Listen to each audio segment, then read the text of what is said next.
Yeah. You good? All right. Yeah. Be a good boy, old man. That's why I was not talking. Oh.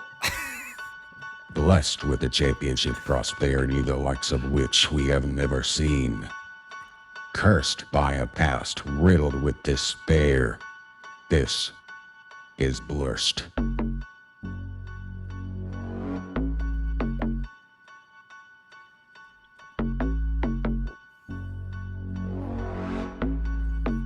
One day, one of us are gonna bust out and rap right here, just like spit some That'd lines. be fire. That Especially actually to would the be new pretty dope. intro. It would be perfect. Slap so That's hard. sick. What's up, all you sports fans? Welcome back to Blursed. How about them dogs? Today is How Tuesday, about them January dogs? 3rd, 2023. Welcome to the new year, everybody. I hope you had a great holiday. I know we all enjoyed a little bit of time off from the grind and ready to get right back into it. What's up, guys? Blake, Aaron? What's Boy. up? I'm still riding. I don't know Super about you guys. I'm still riding the high of Saturday night. I mean, things. I'm not the past 2 days at work haven't been great, but I've had a smile on my face the entire time. Regardless, nothing can phase me right now, and I'm sure that'll go away in a little bit. But right now, we're still on it. Yeah, no, I'm right there with you. I've had this weird confidence all season that I've never had with one Atlanta team ever in my life, where I just have gone into every game expecting us to win, including this Ohio State game. And even when it was looking the worst, like down 21-7, I still had confidence we were going to come back. Now near the end, it was dicey, and there was a good chance we lose that game, and Ohio State played their hearts out. But man, Kirby Smart, he's that guy. He is that guy. I gotta agree with Aaron. I've been saying to Kinsey like the last couple of days, like I still can't believe we win that game. Like every 30 minutes, like she'll say it to me, I'll say it to her, just back and forth, and she's like, I cannot believe that happened. So we're not gonna fuck around this week, guys. We're gonna get right into the Dogs because we gotta get it out. Since the game ended, honestly, since the game was mid-game, I was ready to talk about it. Just the range of emotions. We were texting during it about all the ups and downs. Yes. Yeah, really. So we're not gonna mess around. Let's talk Dogs. How about them dogs? How about them dogs? Can we start off with the timeout? The best timeout in the history of sports. In fact, all right. Wow. So I just got done right before we got on listening to both post-game press conferences from both head coaches and star players. So I listened to Ryan Day, C.J. Stroud, and then I listened to Kirby and Stetson. And Kirby, so I heard on the radio on 929 The Game this morning that it was actually somebody in the booth that pointed it out to Kirby. So I did a little further research on that, and apparently there's some video of Todd Monken, who's not even – I mean, he might have some duties on special teams, but I don't think we're privy to that information. As we all know, he's the offensive coordinator. So you'd think he'd not necessarily be looking for fake. He's ready to get that ball back, though. He's ready to get that ball back. True. He does want that ball back, though. You're right. And that he actually may have radioed down. But then when I listened to – and I'm not saying that that's not true, but when I listened to the press conference, someone asked him that question, and Kirby said that actually – he, they have different channels. They have so many coaches. Not every coach can be on the same channel. It'd be an insane amount of talking, right? Yeah. So he was still on the defensive channel and had not switched over to the special teams channel. Apparently, Todd Monken gets on the special teams channel and points it out, but Kirby doesn't hear him. Kirby's still on the defensive channel, but Kirby also noticed it. He noticed it too. He noticed the same thing. He said that they lined up in the same formation. They actually attempted the same fake punt against Michigan. Yes, exactly. It's actually kind of, which I didn't know until he said and that. It worked against Michigan, right? It worked against Michigan. Yeah. So my whole thing is, like, credit to Ryan Day, there is a bit of ballsiness there, but you'd think you wouldn't break out the same fake punt in back-to-back games. So that's interesting. It almost worked. Like, it did almost work, yeah. What was the indicator? Do you know, like, what? They didn't have an extra guy lined up to block. It was an extra blocker out the side. First of all, it was that everybody was tight. They didn't have the normal splits in between the linemen that they would do on their when they actually punt the ball. And they said the up back, the personal protector, was 5 yards closer to the line of scrimmage than he normally is. And like Blake said, they also had I think it was like they had an extra guy on the right side, I think. Yeah, that's what it was. They had an extra guy on the right and they had the up back line to the right, and so that's why they took Georgia's bodies away from the way they were going to run it. Yeah. And that's incredible though, because it really is, especially just as a fan watching the game. Yeah. It's such a small detail that you don't know at all, and like just the level of detail and the amount of like attention that these coaches pay. I mean, I don't know. It's insane. If he gets that, if they get that first down, they win that game. So like that's why it's like the biggest timeout, and like guys, I don't know. There's a reason Kirby Smart gets paid more than Brian Kemp. Okay, yeah, he's the highest paid state employee in the state of Georgia for a reason. Dogs. All right, go Dogs. So I'm trying to remember that was early in the fourth, right? Or was it like maybe halfway through? I went and looked. It was 9 minutes left to go in the fourth, but they were still up 38-24. Right, we had to score twice already. Yeah, so the essentially we had yet to take the momentum back. That is what took the momentum. That was the turning back, point. That timeout. That was the turning point. If he doesn't make that timeout, odds are they go down and score and go up at least 17, if not 21. Yeah. And the game's over. If you're down 21-0 or a 21 1-point spread with 9 minutes left against that team, you're not coming back. We barely did it at 14. And listen here, you heard it here. You heard it first on Blursed. We talked about how this would be the hardest matchup, and I think we're going to see that. Like if we could foreshadow ahead of TCU, I don't foresee it being as close as this game was, and I really do think it has a lot to do with Ohio State's biggest strengths, their quarterback, C.J. Stroud, who played an unbelievable game, and then the receiving core, who is also incredible. So, I mean, we saw Georgia get a little exploited against LSU when the backup quarterback came in there and aired it out. And then C.J. Stroud, he won the Heisman this year, right? Like No, he didn't. Caleb Williams. That's right. But he was a Heisman finalist. Right. Well, Heisman finalist. And he showed it like during that game. Absolutely. He played the best game of his career. I agree. In my opinion. I mean, boy, maybe not statistically. Yeah, it exactly. felt like, oh my God, every pass that was in the air was completed and it wasn't on the money. Yeah, it wasn't just his receivers either. Like there were so many times that he got away from the first guy who was going to sack him, and he extended the play. Like he used his legs to extend plays, and I don't know, it looked like Patrick Mahomes in college, like running, throwing it out. Kirby talked about, and you're talking about like Patrick Mahomes now, as if he were right, in like if he was in college, But Kirby even said in the post game as well, he was like, look, no, I don't think we played our best game, but he said, but I think we don't need to talk about that as much as we need to point out that a huge part of why we didn't play our best game is because of Ohio State and how well or how good of a job they did at exploiting our weaknesses, even though we, tried to band-aid those. He pointed out that they start off in man coverage, and they went to cover 3. They went to another zone. They went back to man after that. I mean, he was like, we were literally throwing our entire defensive playbook at him. I mean, and you could tell early on, like when they were in man, is like that's when we kind of lost Marvin Harrison Jr. And it felt immediately like, oh shit, we don't have anybody that can cover that guy. Because he is incredible. Especially it's like it was almost always when we sent an extra man on a blitz. He was open. They didn't quite land, and then if he got out of the pocket, the Stroud and Marvin Harrison Jr. they had like a mind meld. They were able to like figure out how to get open on the secondary play. And so I heard that he had like 5 catches, 2 touchdowns, 100-something yards on us, and then he got hit in the head. So he went out for a couple of plays, came back in, and then everyone thought he should be evaluated for concussion after that. Is what I read and what I heard from like the broadcaster. Are they not referring to the? Are they referring to the targeting call? No, I'm talking about Marvin Harrison. I don't know. Yes. I'm just saying, like, maybe it is the targeting call, and because that's who that was on, but that didn't happen until way later. Well, I'm just saying he left early in the second, like he left in the second quarter sometime for just like a couple plays. Oh, and I didn't know that. And then after he came back, I thought he stayed in until not the same after that. I'm pretty sure. Let me check it up. Yeah, because from what I recall, so the point, but we can go ahead and talk about this since Blake brought it up. Let's do it.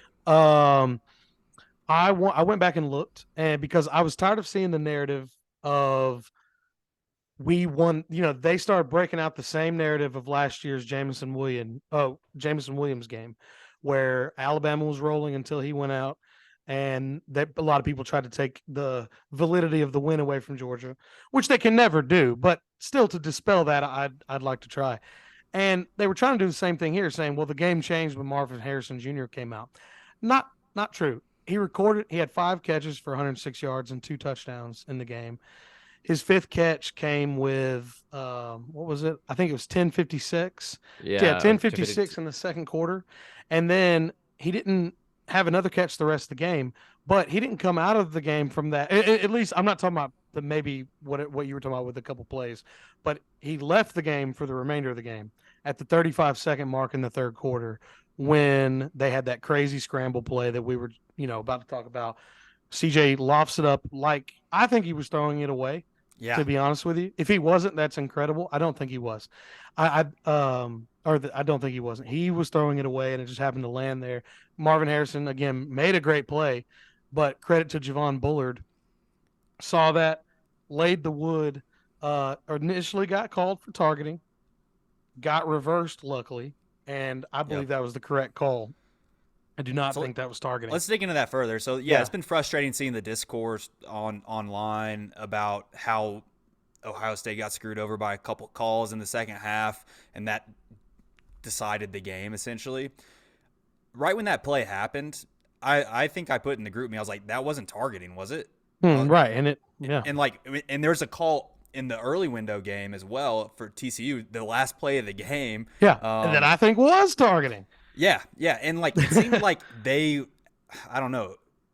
I do not think it was a targeting call. It was definitely a big hit. It looked like shoulder to shoulder to me, especially in slow motion. But he also pushed. He didn't launch. Like he didn't hit launch with his head. Yeah. His feet didn't leave the ground in a launching motion. So take that for what it is. There's a lot. He also didn't hit him with the crown of his helmet either. That's a big part of the ruling. It seemed like the refs decided that in these games that they didn't want these targeting calls to decide the outcome of the game. I don't know, but I think, and I respect. I'm glad they made the right. It seemed like they made the right decision.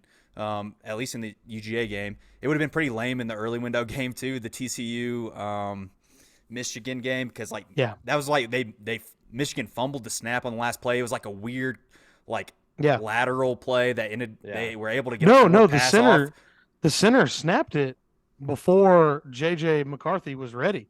JJ McCarthy was still pointing down the field, and I guess the center misread the cadence, and he snapped it while JJ McCarthy's still looking off at a receiver.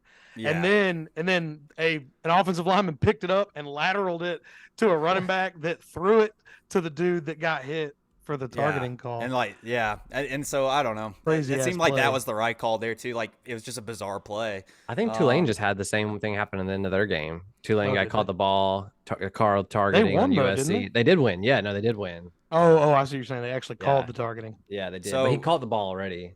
Oh, okay. It feels every UGA fan is like, okay, they got the call right, and it was worrying because that could have definitely changed the outcome of the game.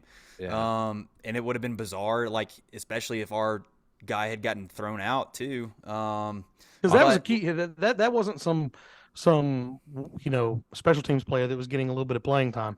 Javon Bullard is one of our best players. Yeah. I mean, the man. I feel like, I'm sure I'm wrong on this, but it feels like every single time we bring a defensive back down to blitz, it's always Javon Bullard, and he almost always gets there. In fact, he got there in this game after the punt, I believe. That Thorson punted it down. We pinned them on their own 10, I think. Yeah, he got a sack. Ohio State. Yeah. They did a nickel blitz and on the backside, and Javon Bullard was the guy. So it would have been crucial to lose him there. I feel like Munden had a huge game too. Munden did really well. He had a sack on the first drive. Yeah. One player, speaking of guys that had great games, one player I want to bring up based off his name and where he's from. He plays for Ohio State. He was linebacker number 34. His name's Steele Chambers. Steele Chambers is actually from Georgia. Oh, wow. And but he went to Ohio State, and he played a hell of a game. He had 8 tackles, and he's who picked off Stetson Bennett in the second quarter as well. So the man, the UGA native, had a phenomenal game. I just want to give him a shout out. I have a question. How did y'all feel about the way we decided to run the ball? I feel like we weren't running as much as we probably could have. I don't know. That was just me. I feel like the offense did fine, obviously. I agree. I think we ran the ball well, but to me, we had two 2 times in the game we got down by 14. We were down to it too much. Yeah. It's hard to run the ball when you're down by even 14. to start the game, it felt like we were trying to get the ball downfield, which it's not necessarily our strength. And like putting that type of weight on Stetson, that's not like gonna lead to the best success. He does come up big in big games, but like look at Kenny McIntosh averaged 14 yards a carry. He had 70 yards on 5 carries. Yeah, that's incredible. Crazy. I mean, even Edwards had 7.2 carry, and Kendall Milton only at 8.7. He had 3 carries at 8.7. So like everybody, we were gashing their defense, and so like sometimes when it felt like we were getting a little too pass heavy, you're like it was still early enough in the game that we should have been running the ball a little bit more. Especially that first drive killed me with that quarterback keeper. Like we texted about it. Like, was it supposed to be a designed designed run, or should it have been a handoff? Like, was it a read by Stet? Because then we missed the field goal right after that. So that first drive killed us after we held them. Because we seized the momentum to start the game. Yeah, and we could have them on a 4 and out. Yeah. We got a sack from Small Munden. Immediately go into a drive where Stetson goes 6 for 6, leads us down the field. And we absolutely should have scored a touchdown that drive had it not been for the poor execution on the either designed run or poor keep. Yeah, whatever it was. Yeah. They won't say, they'll never tell us. But the way Kirby alluded after the game though, like when Stetson needs to stay inside the system, I don't know. I felt like he was definitely talking about certain things Stetson did throughout the game that wasn't like in line. Because you saw Stetson a couple of times where he would do something and he would get like physically mad, and I feel like he was mad at himself. Like absolutely stuff he wasn't supposed to be doing. Do you feel like that on that interception he was mad at himself, or do you think he was mad at the receiver? I'm not even sure who the receiver was on that route there, because it was completely. It's like he expected like a out route, like like a out sharp or a comeback or something. Not like the guy was going to the back pylon almost. I don't. There are several times during the game where I feel like he blacks out for a second or two. I don't know. I love Stetson Bennett, and he's been incredible. But there's still moments like in each game, and it's why like that game was close too, is because the interception is like he has those oh shit moments where you're like, oh shit, what are you doing, Stet? Like take a step back. Just and talking about the first half too, it did feel like after we missed that field goal, it felt like things are not going quite right.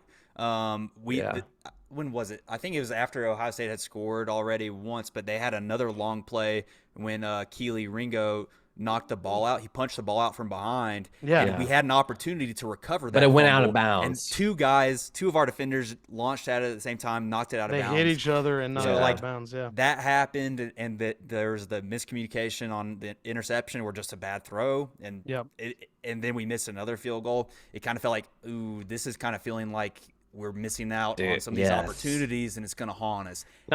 And they almost did. They almost did.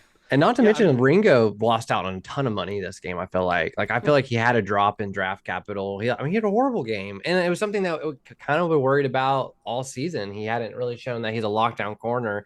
He kind of reminds me of who's the Dallas cornerback who's like just gets a lot of interceptions, but he's just a byproduct. Stefan's little brother.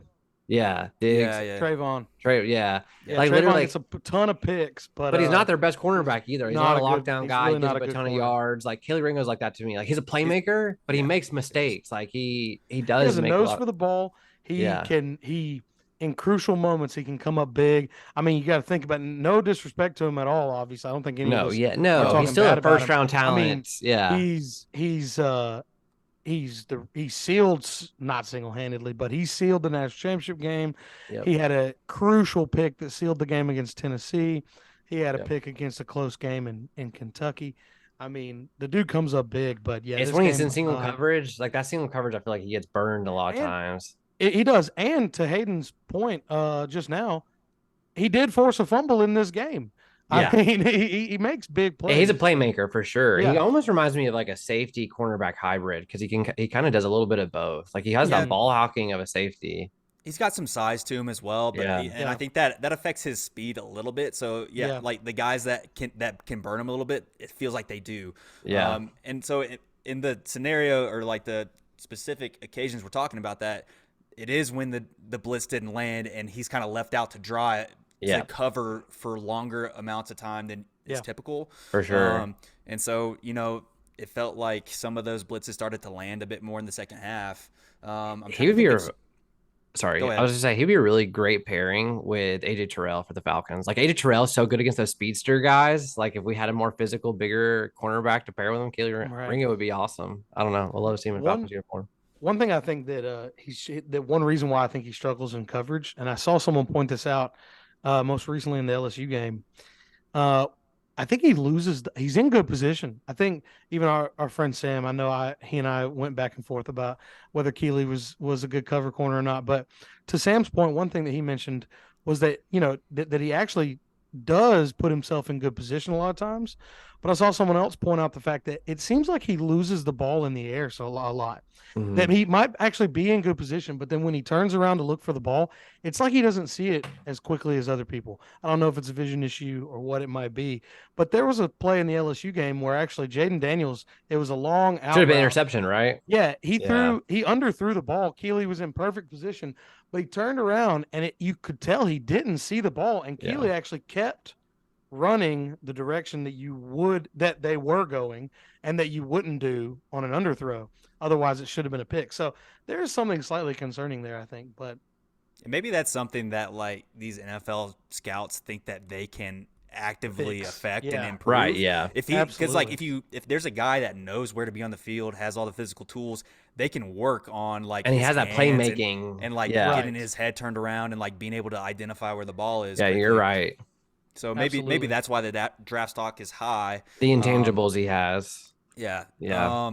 So I'm thinking back to other big plays, crucial plays. So we talked about the fumble that went out of bounds, the 2 missed kicks in the first half, and then the Brock Bowers catch. So this one was another one that was highly debated. That was that 4th down conversion that wasn't. Where he was Neo. So initially when the play happened, when was that in the 3rd or the 4th? It was the fourth quarter. Fourth quarter, yeah. It was another one that felt like if we did not get the conversion that we weren't going to be able to have enough time to come back. And Brock makes a catch, turns upfield, and isn't able to get too far. And he goes into the matrix almost. He puts a hand down and somehow he picks up the planks first on down. one hand, kind of. Yeah, it was so weird. And that's another one that in our group me, I said initially that the line judge marked him like a yard short, and I was like, I think he picked up the first down. Yeah. And then it cut to commercial. I was like, what the fuck? Yeah, like, I don't know why they cut the commercial there. Yeah. And then it came back and it was like, oh, yeah, UGA got a first down. I was like, it was like how about tell us like what's going on a little bit? It was like we went from watching a Chili's commercial to like touchdown Georgia. And it was such a jarring at the watch party I was transition. At, the one Ohio State fan was like, "There's no way it's a first," and I was like, "Nah, dude, he neoed that." They're like, I thought he had it, and then exactly we got back on the replay. When Hayden said it and looking at it, and then throughout that commercial, I thought there's no way he got it. And then they come back, they say he got it, and they do that weird. I don't know how they had a camera there, but they happened to have a camera right that there, was looking like at it right at his body, and sure enough, he did stretch it over the marker. Yeah. And then later in the game, that Ohio State player stepped out, and they're like, "Oh, they're not going to give him the first." It's like he stepped out of bounds. Like his foot actually touched the line. Yeah, it's because he actually was out of bounds. Yeah. Well, it's just incredible because he had both legs that were like right on the sideline, and then his in hand the air. Also. It's incredible. Like he didn't make the biggest impact in this game. That's probably a lot of teams. They designed their entire defense against stopping Brock Bowers, especially after Darnell Washington went down early. Oh, yeah, that was sad to see. They were able to key in on Brock. Credit to Oscar Delp. Oscar Delp, the true freshman, the guy we've talked about a lot this year, who, because of how good Darnell and Brock are, hasn't seen a ton of playing time, but he came in relief for Darnell, and they didn't throw it to him one time, but what he did do is he blocked his ass off. You can go back and watch. He set the edge on several plays. In fact, on the Kendall Milton touchdown, when he bounced it to the outside, he bounced it to the outside because Oscar Delp was blocking 2 people on the edge. He was blocking a linebacker, and then he transitioned, or a defensive lineman, and then he transitioned to a backer. What year is Delp? Is he a freshman? He's a true freshman. Yeah. Hell yeah. He was the guy we were talking about. He was. You take advantage of opportunity and you show, especially as a tight end, that you can block. You're going to get opportunities. So shout out to him for taking advantage of that opportunity. And having the confidence in himself to come to UGA. Yeah. He was the #1 ranked tight end in the nation. Tight end man. Last year. And he saw our tight end room and was like, I'm still going to go there. And he's had an impact this season already. It's pretty cool. I think something that was cool. surprising in this game is that I think your usual suspects that you thought might get us the touchdowns, like the Kenny McIntoshes, the Lad McConkeys, like Brock Bowers, the ones who've been doing it all season, weren't the ones that do that this game, which just shows you how deep we are and actually like how many good players we have that a lot of people might not prepare for. Kenny got it one. Also shows back to what he had a receiving one, correct. But he would have had two, but the turf monster got him. That's another example of what stuff that happened in the first half that I was like, fuck, things do not feel quite right. But a great play designed to get the touchdown on on the next play, I think, when we the Stetson keeper. Yeah. I mean, that run was something else too, because like it felt like a sure thing touchdown, and like everybody's going nuts in the bar, and then like he tripped. I was like, oh no. I don't know if y'all have gone back to listen to it. I'm sure most of us didn't hear a ton of what Kirk Herbstreit and Reese Davis were saying on big plays like that. Reese Davis actually called a touchdown. Reese Davis was actually, it's a touchdown for the Dogs. And then as soon as he said Dogs, that's when Kenny McIntosh fell. Like sniped, insane timing. Insane time. Of course, no fault to Reese Davis there. Everybody in the world thought it was a touchdown. Yeah, and I don't bring that up to insult Kenny at all, because I think he's incredible. He's been great for us for a number of years now, and like I think.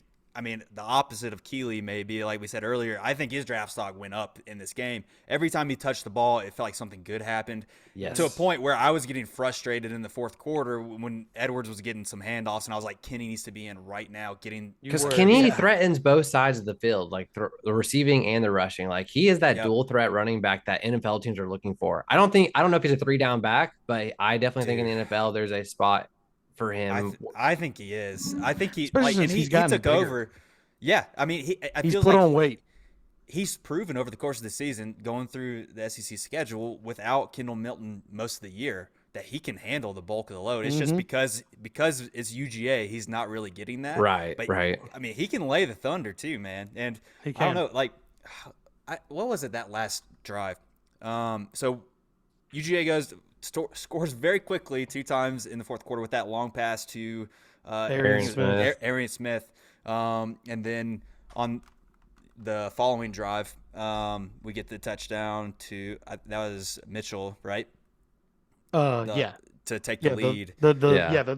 Adonai Mitchell, Beautiful throw, beautiful drive by Stetson. Honestly, the whole drive, he was perfect. Yep, and he was fitting the ball in some small windows and finding everybody open. It felt like he was locked in, which is like kind of what you've been waiting to see the whole game, and he just really found it. Most crucial part of that drive was at the very beginning, and it was also Brock Bowers' biggest moment of the game too. It was, I think we run the ball first, maybe on that last drive. I can't remember. There was one play that it wasn't great, and the rest were. I feel like it was our first play, but anyway, we dropped back. And it looked like Stetson was going to get sacked. It was lining up for a sack, maybe even a strip sack, because it was one of those where he didn't beat the tackle, whoever that defensive end was, didn't beat our tackle cleanly. Yeah. The tackle was still staying in front of him. But right as Stetson was cocking his arm back to throw, you saw the defender reach and go to swat with his arm. And right before he makes contact with Stet, he releases it, hits Brock Bowers right at the Chick-fil-A logo on midfield. From that point on, we just boom, boom, boom, boom. We actually almost went too fast. That was another point that I'd like to bring up. We went a little too fast and got down in the red zone in like 15 seconds. Yes. Yeah. And thank God, Kirby, Monken, Stetson, everybody to stop, and we got 45 seconds off of the clock before we snapped it again. But Ohio State got lucky too. One of our players went down with injury, and so they stopped the clock when they got the ball. Remember when they get the ball back? Twice. Well, So, when they got 2 plays in a row. Yeah, so they were able to save a ton of time too. So like I get that. I think Kirby Smart was under the impression that like we need to score this touchdown. Like we just need to score. I agree with you. I think they were going to milk as much clock as they can, but I feel like they felt comfortable. They were like, I think they felt comfortable with a minute left though, like that they could still win the game. Yes. They got screwed. We got a little screwed with the 2 injury timeouts back to back. So we did, but what I was saying is, they could have scored with like a minute 30 left. Right. Yes. No, you're absolutely right. Yeah. Was it? I agree. So they had right at 1 minute left. Yeah, it was a little under a minute. We kicked it back. Yeah. Okay. So yeah, I mean, there's one play on that drive that I have a criticism of, and that was that like out or the swing pass that to Edwards that was incomplete. Oh, Stet had a horrible throw. I don't know if it was a bad throw or like it looked like maybe to he Michael, broke off the wait, route. And they called it a lateral, right? To Lad McConkey, I think. No, that was a different one. So yeah, that's the one they called a lateral. You talking okay. about? I'm talking about that one. Yeah, I'm talking about. I think it was was hit him in the hands. It was second down, and it ricocheted off of Edwards. Yeah, I think he was out to the left. Yeah, and it stopped the clock. And I think it was like after like we had run some time off the clock, and I wanted to run more time off the clock. Right. Because it was 2 down territory anyways, and so I was like, well, let's run the ball on second down, run some time off the clock. Then you got 2 downs to convert. Especially when the running was working all game. And it felt like maybe that would leave them enough time. And so that's a situation I want Kenny in, not Edwards. Because Kenny catches that. Kenny probably runs a better route, makes a better catch. Yeah. Even if Stet, it's hard to say if Stet made an errant throw or if he broke off the route because he like was looking to the hit a little bit because he was probably going to get nailed, but maybe inbounds. Yeah. And so, it didn't end up hurting us, but that was something that in the moment I was like, man, I really wish we could have run 20 seconds off the clock right there. Yeah, because given that, like, I was so pumped, but I think, like, I'm sure everyone else, right after the extra point, I look at the time and, we did take an okay amount of time off the clock, but there was 58 seconds left. And, like, if you've got to go all the way down the field and score 6, then you feel comfortable with 58 seconds. But all they had to do was get in field goal. They had a good field goal kicker, too. Yeah. Ruggles, or as I've heard a lot of people call him now, Struggles. But Ruggles has had a great career for. He's like 9 for 9 from 40 to 49 this year. He has saved them time after time. Not only this season, but time after time. Now I'm only thinking about that song. But but yeah, no, so he doesn't deserve much hate. Maybe I agree. Also, the Georgia kicker missed twice. Like that was my thing. Is like, why do you keep bringing that up, Blake? Because so many fans were like, "Oh, well, we missed the kick. We missed the kick." I was like, "Well, Georgia missed 2 kicks. Like, if we want to call that game, we didn't miss a 50-yarder to win the game." And so we're 0 on that. No, my thing is just like when Ohio State fans are saying, "Well, we just missed a kick, that's why we lost." I just want to like, "Well, we missed 2 kicks and we still won." Like, I see. Like, like we missed 6 points and we still beat you. So I don't care. Yeah, no, I agree. Because now, to your credit, when on that last drive, I have to admit. Before we started like actually getting down the field, I kept thinking to myself, you know what would really be cool right now? 6 more points, or even just 3 points. Really, like really either, fun. It would have been so much better. It would have helped us so much. Yeah, boy. I will say this too. I had. Oh, sorry. No, go ahead. I was gonna say I had confidence going in the second half, and it didn't show at first because the third quarter, like they scored 10 points, we scored 0. But all year, Kirby Smart's had the best halftime adjustments of any. Like every time we're not doing well in the first half, we come out and smash them out second half.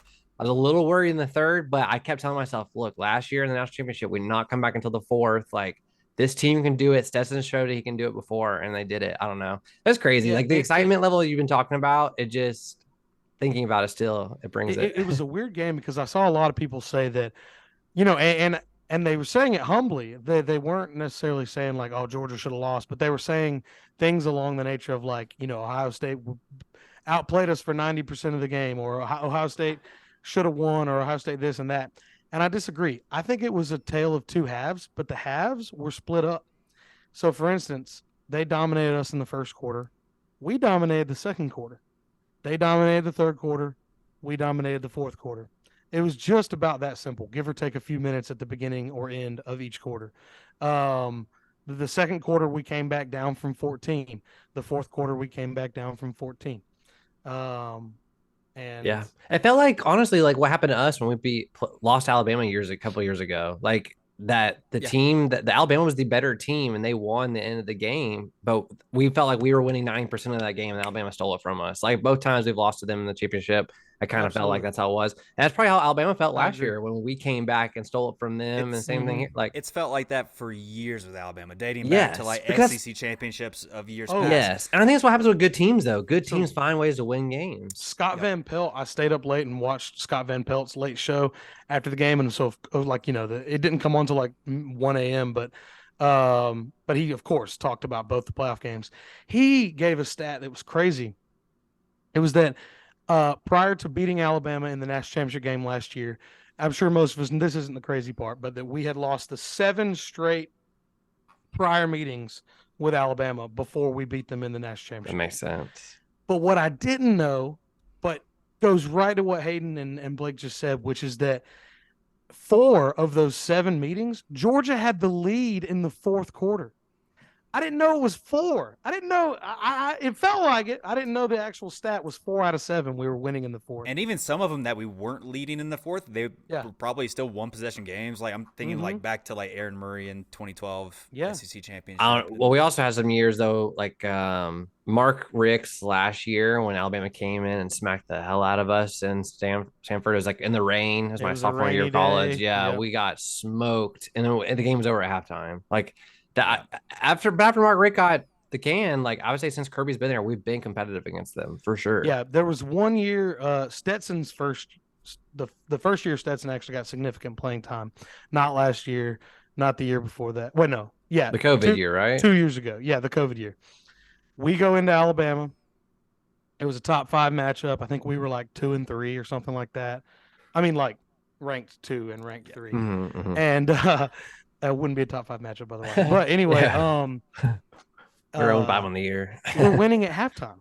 If you guys remember that, we're winning at halftime, and then in the fourth quarter, Jalen Waddle went the fuck off, and, like he does, like he does, still does. And that didn't just derail, in the middle of that game, that derailed our season because we went on to lose to Florida and Kyle Trask that year too, which sucked, especially given that. Sorry, that year gets an asterisk though. Asterisk year.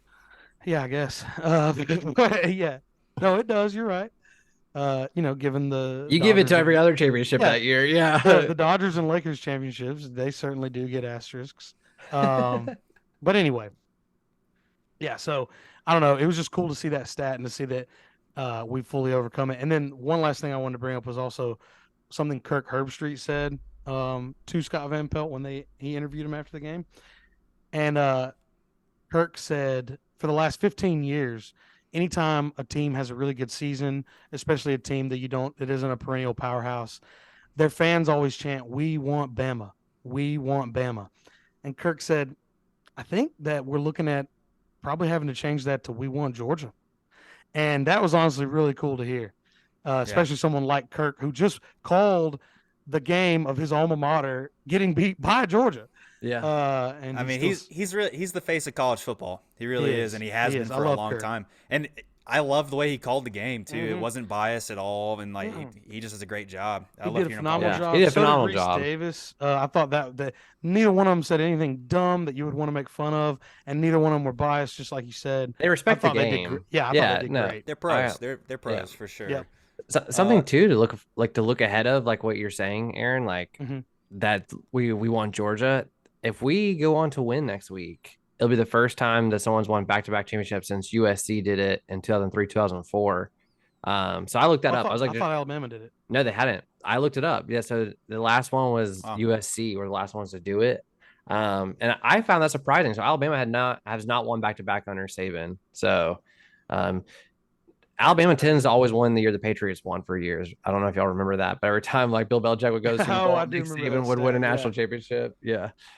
Also, going back to the tail end of that game, I just want to hit on a few more things. So before that missed field goal, there's another field goal in the fourth quarter. I think it was like 47-yarder for Ruggles in Ohio State, and we got pretty significant pressure on that play.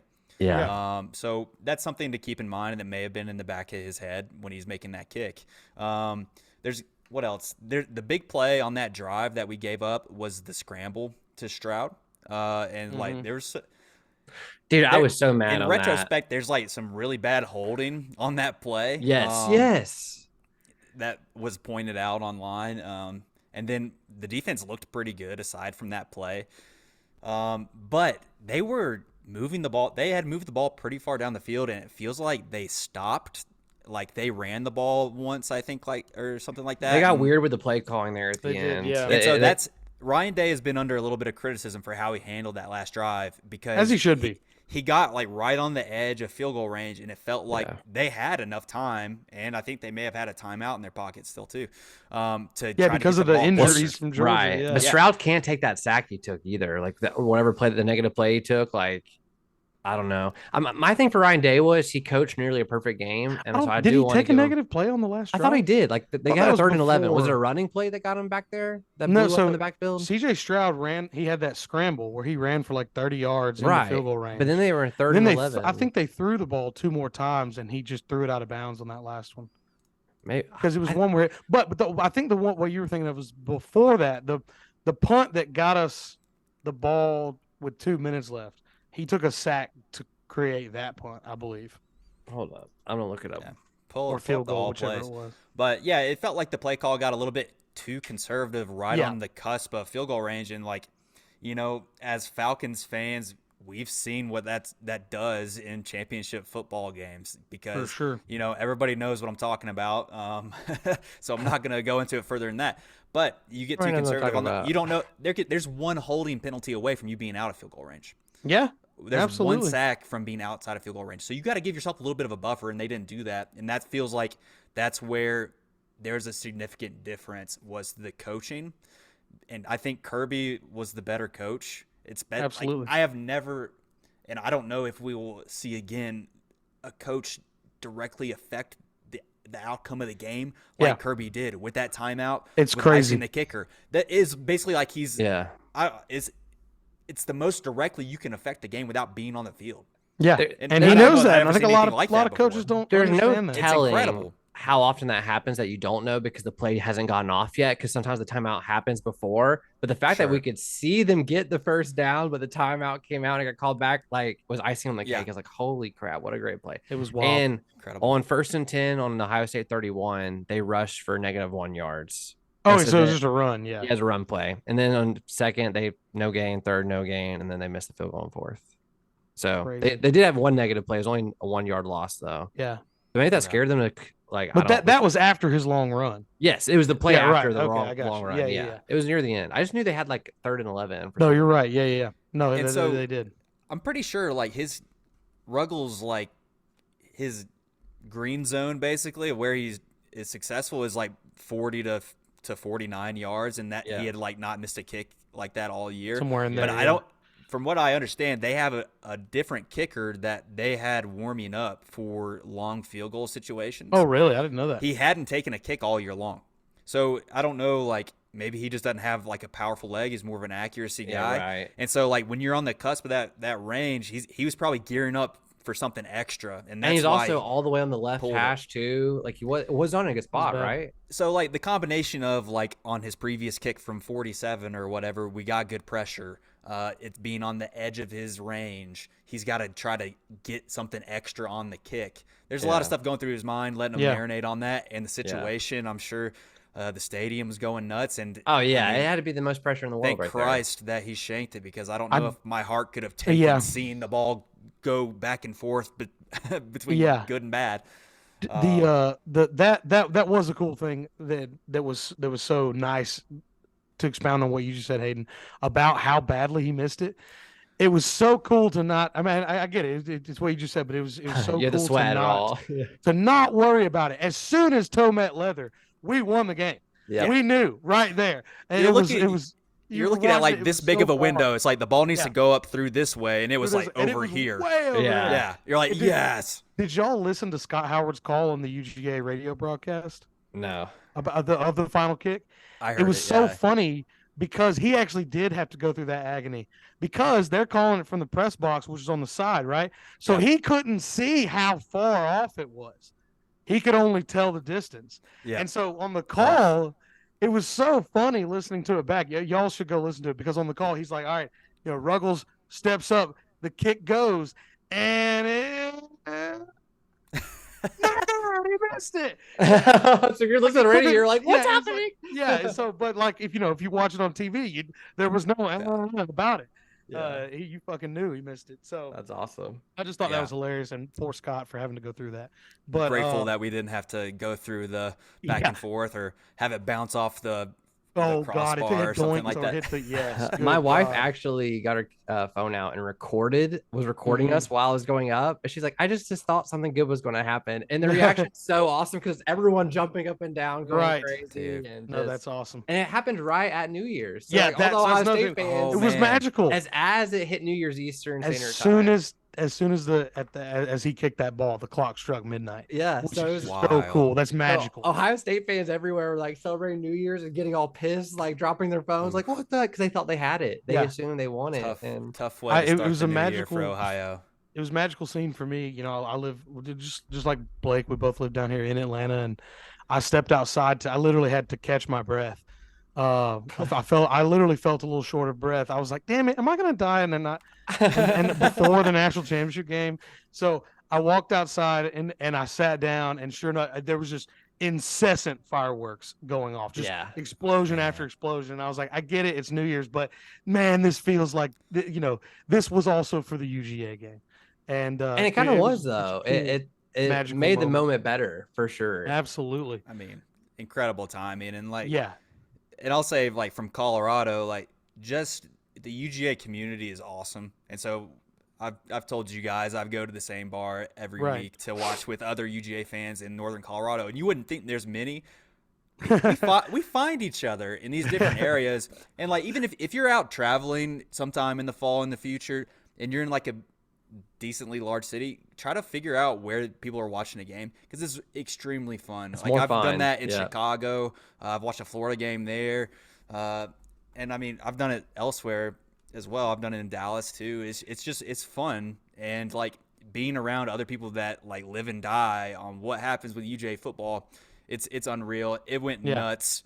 Kinsey led a what's Does it that come called? down the track? Yeah. Yeah. Oh, that's cool. Kinsey yeah. called the Dogs and Called like, the Dogs. Man, everybody's going nuts. It felt really good too. There's some Ohio State fans that were there early and like, they were doing this That is incessant nice. whistling, and I was like, "Where's that motherfucker that was whistling earlier?" Yeah, I'll find him. We were at my mom's house watching the game at her New Year's party, and I said early as a joke, like Ohio State's winning, and my stepdad was rooting for Ohio State, and like out of nowhere, listen, he goes, "Yeah, I've been an Ohio State fan my whole life." My dad went, and we're like, "I've never heard you once root for Ohio State." Yeah, like we were all like very like, "What is this?" And so early in the game, I was like, "If Georgia loses the game, we're burning it down." Like the house, like we're burning it down. So the whole night, all of their friends were yelling, "They were burning it down!" Like they were like, so it was like, I don't know, it was a lot of fun. No, that is funny. I love threatening people. I apologize to my mom. Arson like, is cool. I'm sorry that we're about to burn your house down, but Oh, boy. luckily we didn't have to. And I saw just an insane amount of videos. I'm sure we all have on TikTok and Instagram of reactions, like Blake said his wife filmed, but of Ohio State parties and stuff, of people just being so distraught right at midnight. And I saw a ton of comments being like, "Man, my heart goes out to Ohio State fans because their team played so well." And like, while that is true, I don't give a fuck about that. We had if Ohio State thinks they had it bad, please give me a break, okay? What we here as Georgia and Atlanta sports they had the fans, perfect game. yes, but what I'm saying is we have lifetimes of agony Yes. Oh, for sure. of that happening to us. I don't want to hear it. They play in a real Yes. conference. Yeah, go play in a real conference. Stop messing around with teams like Michigan that beat you every year and then go lose in the playoffs. It's just. Yeah. Speaking of go play in a real conference, shout out to USC, the Trojans losing to Tulane today in the Cotton Bowl. That's pretty cool. Guess that Yeah, shows Blake's doing they the Chuck symbol right now. It's probably good that they appropriate. didn't make the playoff. No. But yeah, I saw some of those reaction videos of Ohio State fans, and it like sends you back to like different times that you've had your heart We've broken watched by it happen to UGA. us. Yes. Yeah, we know that feeling very, very well. So Too well. yeah, I don't feel bad for them. I know we hit on it a little bit before we move on to looking ahead, but we've been there. It feels like we have made the transition now to we are almost always the better team. Mm-hmm. And we It's a don't weird necessarily we don't have to play our best game to still win. Yeah, We were and we were the better team. They probably executed better than we did. Oh yeah, They they did. played their overall, best game of the year. They did. but we were able to edge that advantage out because Yeah. we were the better team. I have And a we little didn't have to sympathy. execute quite as well. only because how many times do we feel like we played the better game and we've lost those? Like, so that's where I feel a little sympathy because like we've been there. That's what I'm saying. That's why I don't feel sympathy afterwards. Like, but how many times have we been like, dude, we were like, I mean, I get it, but we were being like that, having not won a championship in 41 years. Right. They are being like that, and they won a title in 2014.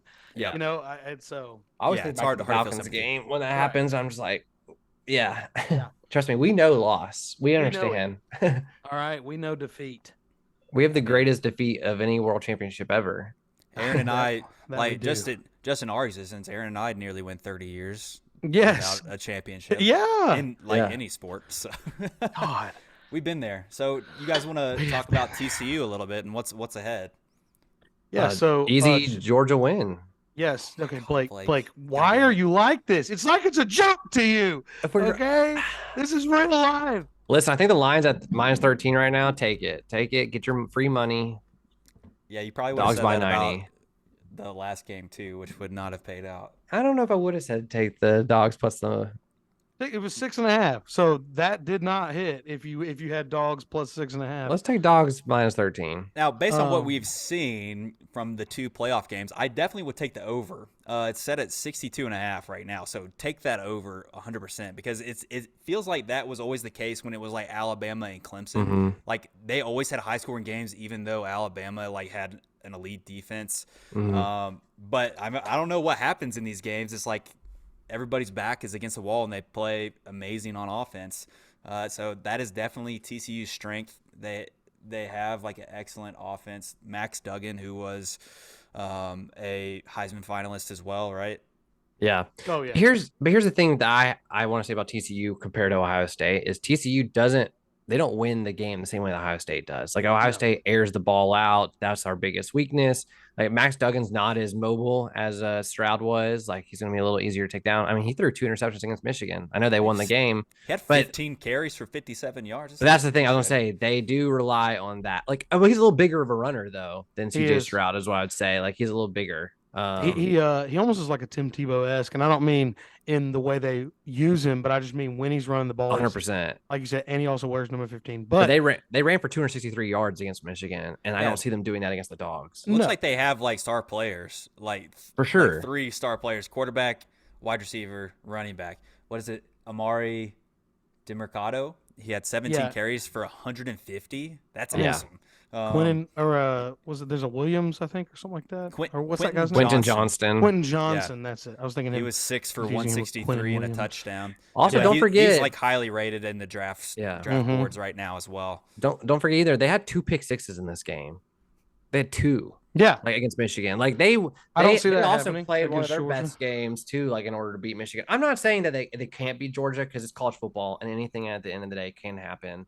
We've seen crazier stuff happen. I just feel more confident against TCU than I did against Ohio State. And we talked about it on the matchups earlier, like that we got the hardest matchup we thought. And I feel like TCU is an easier matchup for us than Ohio State was. So to that point, Blake, I'm looking up total offense and total defense ranks in the nation. Georgia now, and we are currently at the point where the teams still left are getting harmed a little bit in the rankings because some teams aren't playing anymore. Yeah. But TCU has the 4th overall offense in the nation. Georgia has the 9th overall offense. We transition to defense, however, and Georgia has the 5th ranked total defense, the number 1 ranked rushing defense. Would you guys care to guess what TCU's ranking on total defense is this year? Is it in the top 60? Got to be low. Well, let's get guesses here. I'm not doing a trivia segment. All right, today, so I'm gonna say we gotta have you guys pit against each other. 66, 85. All right, Blake. I always question you sometimes, Blake.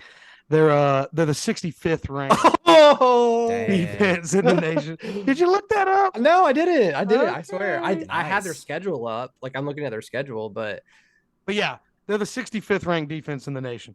And who do they play? Yeah, I mean they play in the pussy ass Big 12 over there or whatever. So the Big 12, by the way, that has 10 teams. Question: what is Texas's defense ranked? Yeah, just Longhorns. I'm just curious. Texas held them to 17 points. Like that, I'm trying to see what defense held them. Texas is ranked 29th. Okay, and so Texas might be the best defense they played all year. Maybe. Let's see. Let me look. Maybe Michigan. Nice. I mean, they did score a lot, but they probably played Iowa State, and Iowa State is Iowa State. They scored 62 on Iowa State. Did they? Yeah, they scored 62. Good Lord. Ridiculous. Well, I mean, okay. No, Michigan is the best defense they faced. Right. Michigan has the 7th ranked defense in the nation. And they had 2 pick sixes in that game. I'm just saying, I feel, I don't know. I feel good. I feel good. I just don't want to jinx it, Blake. Jinxing is real. Okay. You can believe in whatever you want. You just, it's real. All right. It's real. Yeah, so the Dawgs do have like the spread advantage by 13.5 points right now. I would guess it'll go down some, probably closer to like kickoff. But yeah, it definitely feels like from an offensive perspective, it's probably even as far as like talent wise. I mean, maybe not overall 2 talent, top 10 but offenses. I think our strong suit counters their strong suit more than their strong suit counters ours though. Like with the deep rush defense, we have our offense matches up better against their defense. Yeah, we have a large defensive advantage. We do, especially. I mean, and we have players with big game experience, national championship experience, coaches with the same experience as well. So all those things combined, I do like our chances. It felt all like powers unite. As soon as TCU won, it felt like if we get past Ohio State, then we can do it. Like maybe I shouldn't say easily, but like I think we do have I think the spread makes sense. They were our toughest matchup for a reason. Yeah. Just because we beat them, we're not going to reset that narrative. Yeah. No, I'm not going to reset it. We beat the toughest opponent we could have had already. And doesn't mean we still couldn't lose. We were just saying matchup wise, it was the hardest matchup for sure. And Alabama fans were pissed when they saw that TCU won that game. So they're like, God, Georgia's get back to back. Like, right. A lot of people are just assuming Georgia might win this game, which could hurt the Dogs. I think Kirby will have their heads right, but I just want to point out another stat here. TCU runs the ball way more than Ohio State does, way more effectively than Ohio State did as well. Mm-hmm. And as we know, if there's one thing you really can't do against Georgia, it's run the ball. But I wanted to look at the numbers there. In fact, Georgia is obviously the number 1 run defense in the nation.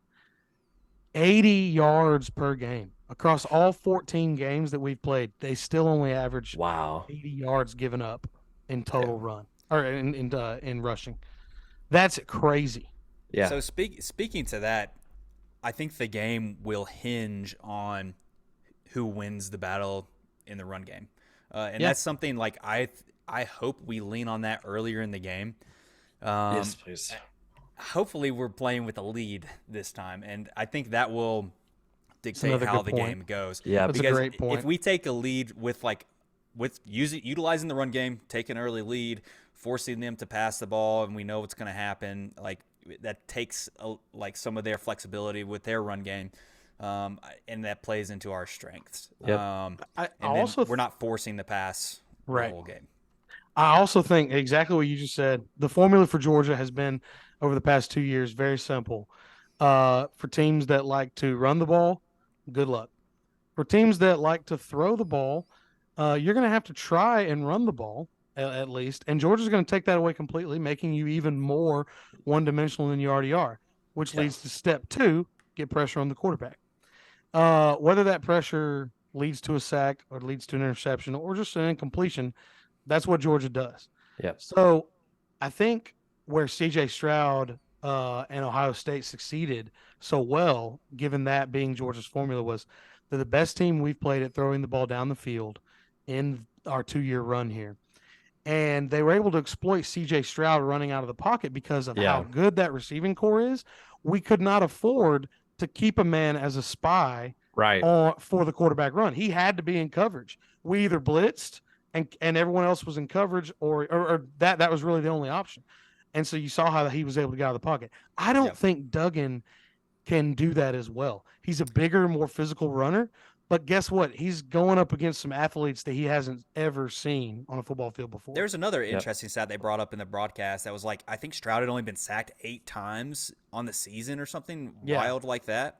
Yeah. And so I don't expect TCU's offensive line to be as strong as Ohio State's, No. just from like a recruiting perspective, Exactly. and training perspective. Not to disrespect No them disrespect. or anything, but it is. I want to point out too that Matt Duggan, like you were saying, he is more of a runner than he is just a pure thrower. And I think because of that, we actually may have a spy in this game. And I think because we're not as scared as them throwing over the top as us, it's going to help us stay at home more often against Duggan. Because that's part of their run game. Like that, they kind of remind me of the Falcons in the sense where the quarterback run as part helps their run game open up some more. Right. But like we have a blueprint to beat them. The Kansas State Wildcats beat them in the Big 12 championship. So like there is a blueprint on how to beat this team. We just got to follow it and I mean, I totally agree with everything you said, but you can expand it further than that. TCU had how many game-winning field goals this year to keep their undefeated season alive? I think it was 3. So in each one of those games, they could have lost. Kirby Smart and company have a lot of good film to go look at. They even can go look at what Michigan did, obviously, because of what you just said, Blake. Or what you said a few minutes ago, without those 2 pick sixes, which I don't think happens. I don't think we do. Even as wild as Stet can get sometimes, I don't think we throw 2 pick sixes. Yeah. Without those 2 pick sixes, they lose the game. Their offense did not do enough. I mean, I understand as part of football, like scoring, like interceptions will happen, but like you said, those things don't come in bursts. Like they'll come in one game, and you can't depend on that to win a football game. Especially you're playing a much more disciplined team. No offense to Michigan. They had a great season, but they're not Georgia. Yeah, they're not. And I think they had J.J. McCarthy is not Stetson. some pretty big heads, honestly, going into that. Yeah. Y'all see the pictures of the J.J. McCarthy that was like he's watching the confetti go down again? He just like he's done that 2 years in a row. It's like, oh, let me take this epic picture of me like looking disappointed. But he just like maybe he just loves like parades, and so he's like he's a big confetti guy. He's like, he loves good confetti. stuff. He's gonna have to talk about this in therapy for the next 50 years of his life. Yes. But let's since we've been on UGA for about an hour, that's how huge this game was. We've been talking about UGA specifically for an hour, which is probably our longest segment we've done. Yeah, let's have some predictions here. Oh shit, wrong one. Oh, there you go. Blursed Bets. Different vibe. All right, so we said it. The Dogs are favored by 13.5 points. Total over under set at 62.5. So what are you guys predicting? I'm gonna take. Give me the Dogs the over. I hate to do it. Yeah. And So give me really, that's all three of us. Then I agree. Well, hold on. What did you say the over under was? I may have a bit of a 62. Oh, 62. 62. I'm taking the under. I'm gonna take the under actually, and I'm gonna take Georgia with the points. Same. Okay, I'll Georgia take plus the over. 13 and the under. I think both teams are going to try to run the ball more than that last game. And so I see the clock going faster. And if you look at the Michigan TCU game, there were like 28 points scored within 2 minutes of each other, and a lot of that came off. I think it was more than that. No, I think it was like 49 points. It was 49 points. 7 minutes or something like that. No, it was in like.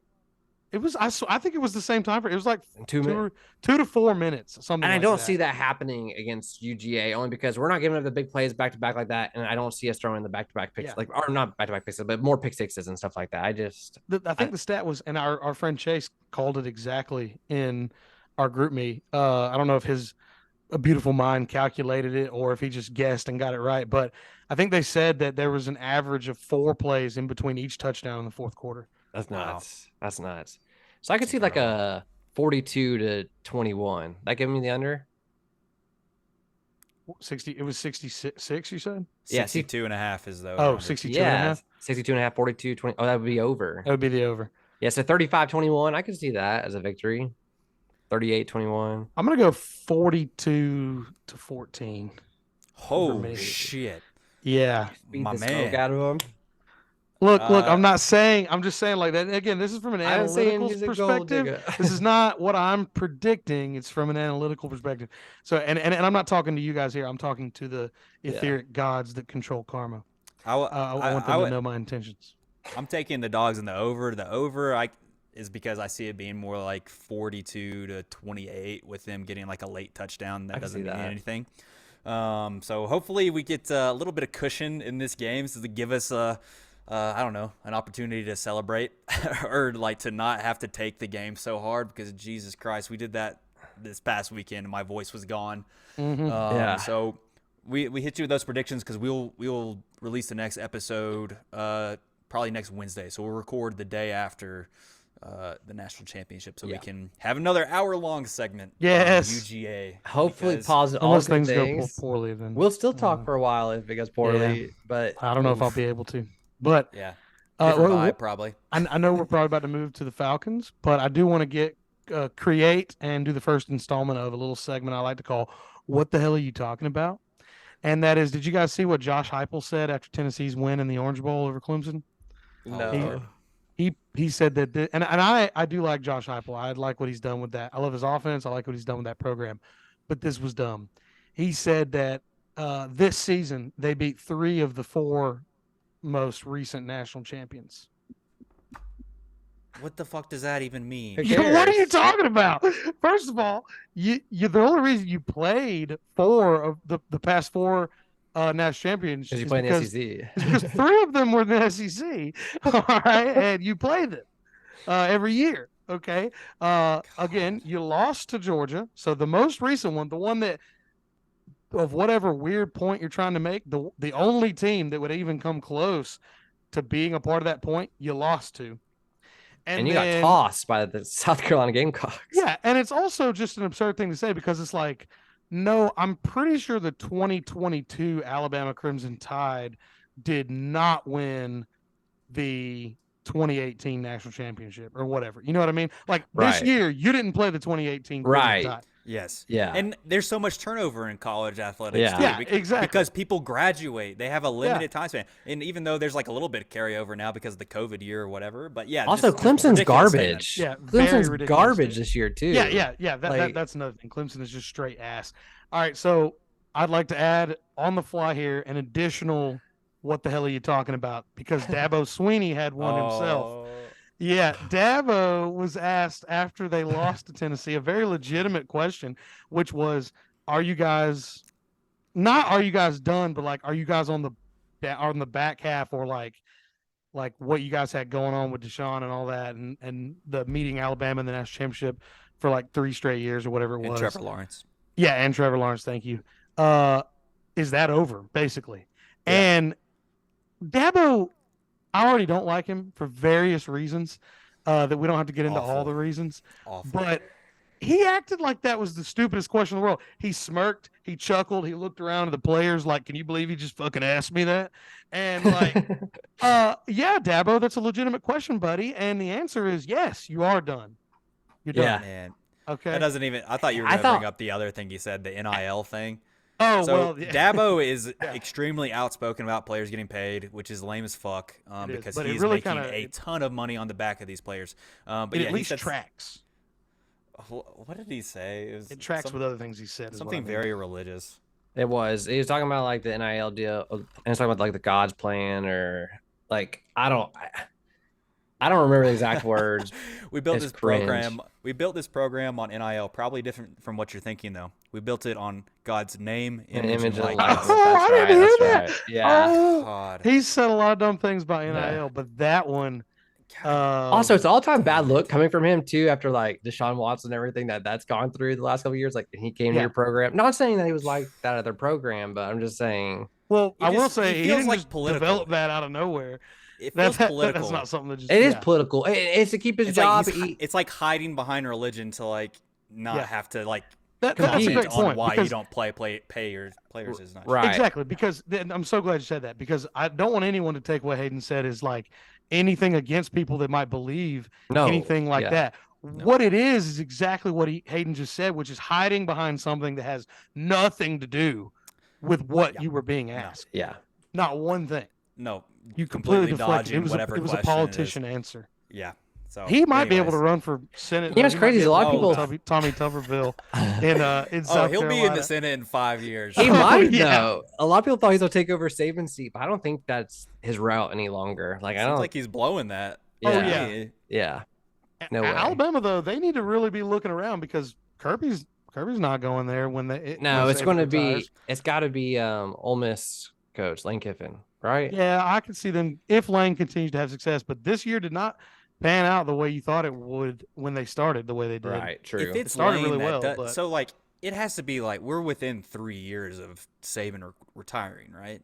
Especially if like Georgia keeps up dominance. Like I just feel like if Kiffin steps in, do you feel worried about that from a coaching perspective? It feels like Kirby dominates Kiffin just from a tactical. You should be worried about it, recruiting perspective. Yeah, you should be, because go look at what happened to Alabama after they lost Paul Bear Bryant. Go look at how that program. You know, people like to talk about Alabama as the best college football program in history, and they probably are. Yeah. However, that's because they have the 2 best coaches in college football history.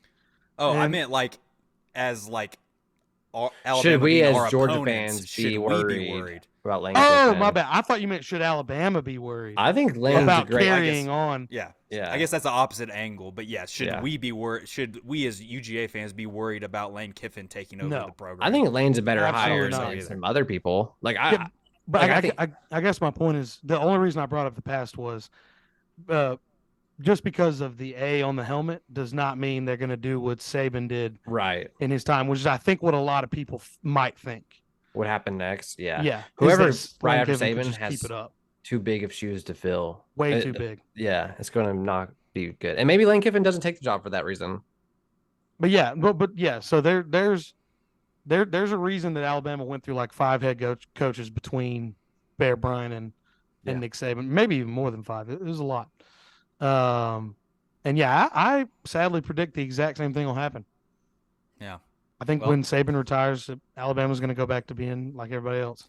We shall see. Well, we got some other things to discuss before we hit an hour. We should pass it on over to the Falcons. Falcons. Who wants to lead this? Blake? I can, yeah. So for this game, we're playing the Cardinals. These are 2 bad teams. Cardinals are missing Kyler Murray, and they're missing Budda Baker on the defense. So they're 2 of their best defensive players. And they're really bad. Yeah, and they're they are really bad. They have a bad coach. It's just not a good situation for them. The dumb quarterback. This game was, I thought, positive for us in a lot of ways, in the sense that Desmond Ridder did what I'm hoping to see. He's improved every game. You saw it again in this game. He went 19 for 26 in this game. He only threw for 169 yards, but to be honest, it's because look who he's throwing to. There's just no one getting separation down the field. Cordell Patterson had a couple of times he got separation, but he dropped one of the passes. Y'all see who the leading receiver was? No. Yeah, it's Michael Pruitt. So that's Kyle Pitts' spot. Like, I mean, he's throwing it to the tight end. If Kyle Pitts is healthy right now, I think Kyle Pitts is putting up serious numbers with Ridder at quarterback. I think so. And it would really help this offense because you can just tell we're lacking speed. Demir Bird's our best speed guy. He dropped a long pass that like hit him in the hands.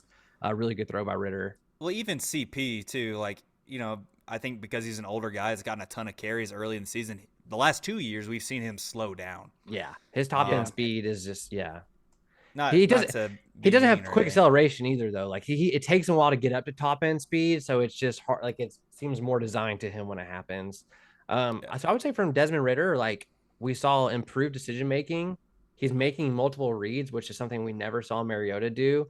He's not running as much. He only had 4 carries for 9 yards, which I'm okay with that. Like I want my quarterback to throw more. It also seemed like, I'll be honest, a lot of people were like saying, well, why are the Falcons doing this? Why are the Falcons like not trying to?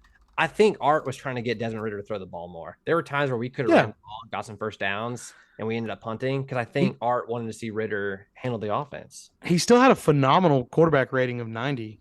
Yeah, right. His overall rating, I mean, was 90, not his QBR. Yeah, right.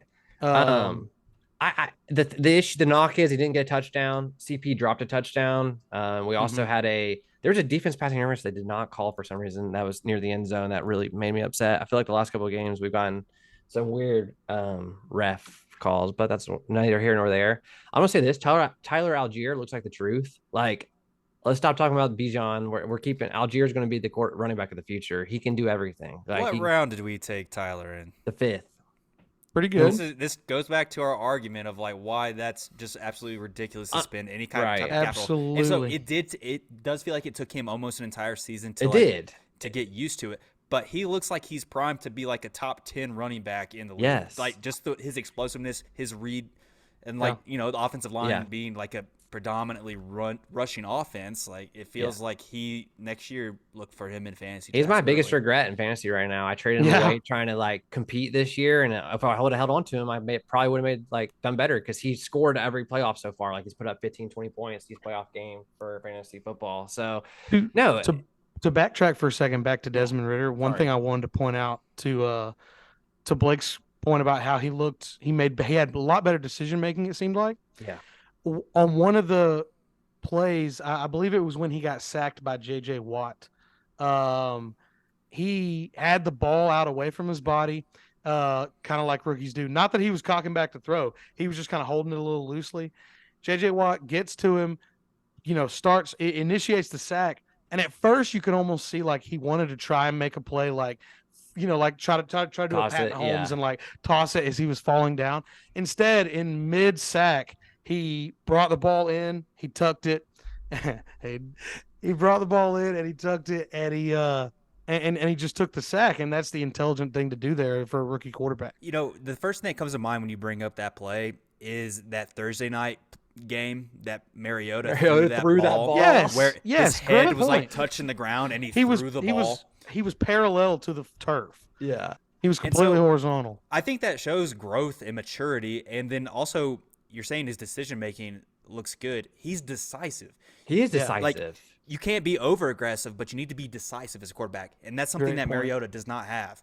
It's like every time the ball leaves his hand, he feels unsure about it. Yeah. And so that's something you're seeing, especially like we're not getting many down the field plays right now. I don't know that's necessarily all on him, but I think what we're seeing in the short to medium pass game is he's quick getting the ball out of his hands, which is good. He's being decisive, and he's fitting the ball in some tight windows. For sure. And these aren't to the best receivers in the world either. So no. I think something else to Desmond Ridder, like he's making it hard for the front office for sure. Cause like these last 4 games are the make or break. Do we go with Ridder and try to get like a cheaper backup to compete with him? Or do we draft one of these top quarterbacks this next year? And I would say if he continues on the trajectory he's on right now, I think he's going to earn himself to starting job in 2023. And like, I get like someone's going to look at the score, board and be like, well, he only threw for 169 yards and no touchdowns, but it's the small things he's doing. Like it's it's the process. It's not the results right now. And this is the eye test. Yes, he does. These receivers, and it being him only having a 4-game not dress rehearsal, but a 4-game tryout here. The stats literally throw them out the window. Yeah. None of the stats matter. What matters are the little things that we just got done talking about. His decision-making improving week over week. I don't care if he throws for touchdowns. I really don't care if he throws interceptions. I want him, as long as they're not just terrible mistakes, but I want him to be showing signs of improvement week after week, and he has done that. You can't judge a quarterback, and when they do these type things, these auditions at the end of lost seasons, you can't judge him off that because Pat Mahomes didn't look that great at the end at the one game he played. The year before. Peyton Manning wasn't that good at his first year. Like if you go back on all these great quarterbacks have had bad first years. Montana. The year the Patriots went undefeated until the Super Bowl, and they rested Tom Brady and the starters the last 2 games, and because they had everything locked up, and Matt Castle came in and balled out. Oh, he balled out. And everybody thought Matt Castle was the truth, and Matt Castle was the next Patriot quarterback or quarterback somewhere else, and then he became a career backup. Same thing with Matt Flynn. When Aaron Rodgers, they held him out. Matt Flynn threw for 6 touchdowns, and then he was nothing. So you don't even want to look at stats. He was improving, and that is very encouraging. Yeah. And, we haven't really seen horrible interceptions, and, every game has felt like an improvement. Yeah. The thing that is so frustrating is that I know we were competing for a playoff spot until recently. Mm-hmm. Entirely as a result of playing in a horrible division. That's not because we did anything great. Right. It's so frustrating that we only get a 4-game sample size with players with a hampered roster. Without Kyle Pitts. 100%. Yeah. We don't get to see him with Kyle Pitts. We get to see him with Drake London, and it does feel like Drake is a little bit more unlocked than what he was. We're getting the ball in a radius where he can actually fucking catch it. And it's encouraging. And so you wish we would have seen an extra 2 games than what we would have seen, or an extra 4 games. He's better than Mariota. We can see that. It is. And I think he has been. So Right. But I that get makes me a little bit upset at Arthur because Yeah. I think he knew that. Yeah, it is upsetting, but I think like just I'm trying to think like from his perspective is that it has taken Ritter 3 games to get to the point where he is now. And so like that means any 3 games you choose over the course of the season, it probably would have taken him to ramp up. I don't know if we win those 3 games. And so because playoffs are on the line, like as a coach, you got to push for the playoffs. So I get why, but I 100% agree with you. Like it is very frustrating, It especially is. the way we lost a lot of those games with the way Mariota went out. Like I'm not saying Ritter could have won us those games, but I'm just saying it was very frustrating to watch Yeah. that. So And I want to ask. go ahead. Go ahead. Okay. Well, I was gonna kind of switch gears a little bit, but That's fine. so are you happy that we actually won the game, or are you a little bit upset that we pulled it out? I'm personally I'm fine with it because if you look at where we're drafting at the positions we need, there's a lot of players that fit but there's not just one guy that we need. It's not like we need that first pick to get that one guy. There's a lot of people that fit the mold for the positions we need. So I actually like to see Ritter get this win. Like I like to see him carve out. We fought to the very end right there. He led a game-winning drive all the way down the field for a game-winning field goal. He made a big play when it counted. I like seeing that stuff. I like seeing the process happening, unfolding. You're talking about a matter between like the 5th pick or the 7th pick at this point, or you know what I mean? Like, Yeah, I saw that thing that tweet you showed us of that reporter saying that we're down to regardless of how 7th the pick. the 7th pick, and regardless of how the last game goes, right? Well, yeah, we can only go down to like 8th or 9th or something like that. Like, yeah, so it doesn't really talent wise, draft capital wise, right. And we have some extra in. picks in this draft because of Traven, Calvin Ridley, the Dion. Like we have some extra picks coming up. So if we want to make some moves to get around, I think we could. But for me right now, it's more important for me. Like you said, I don't even care to see Desmond Ritter have all the flashy numbers, but to watch that game-winning drive, I was really impressed. And there was a couple drives that we turned the ball over down on downs on 4th and 2 in the red zone where that could have been another points we could have had more. And also we had the fumbled snap, which he's got to work on that, like under center. I don't know if it's the center or his fault, but there were some points left on the table that we could have had for sure that we missed out on. And so talk about changing the culture and like making it a winning culture. Like, that's definitely a good takeaway from this game is like, it's good that your rookie quarterback got a win under his belt. And like, that's the kind of thing that is going to change things, not like a career backup quarterback coming in and squeaking out a few games early in the season. Yeah. So, all right, follow-up question is, based on what we've seen, do we take a quarterback in the first round or not? I don't think we do, and I don't think that's their plan.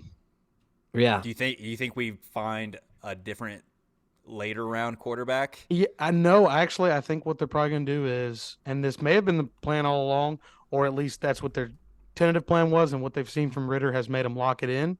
But the feeling I'm getting is that they won't draft a quarterback and that they will try and bring in a veteran to compete with Ritter in the offseason, just to push him. Like a Nick Foles or something like that, like a Gardner Minshew. Exactly. Or somebody who's like better than Marcus Mariota bullshit. Jacoby Brissett.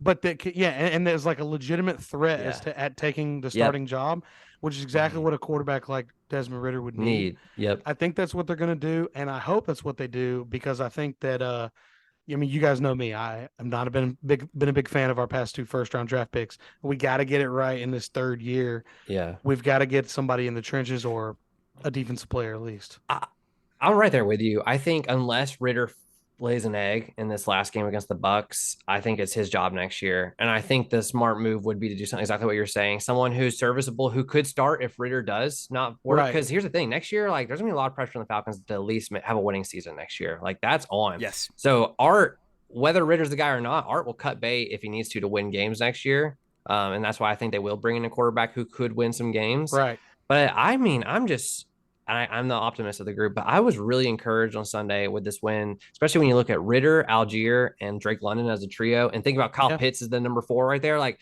if things go according to plan next year, that's right. You know what I mean? Like he's in that group.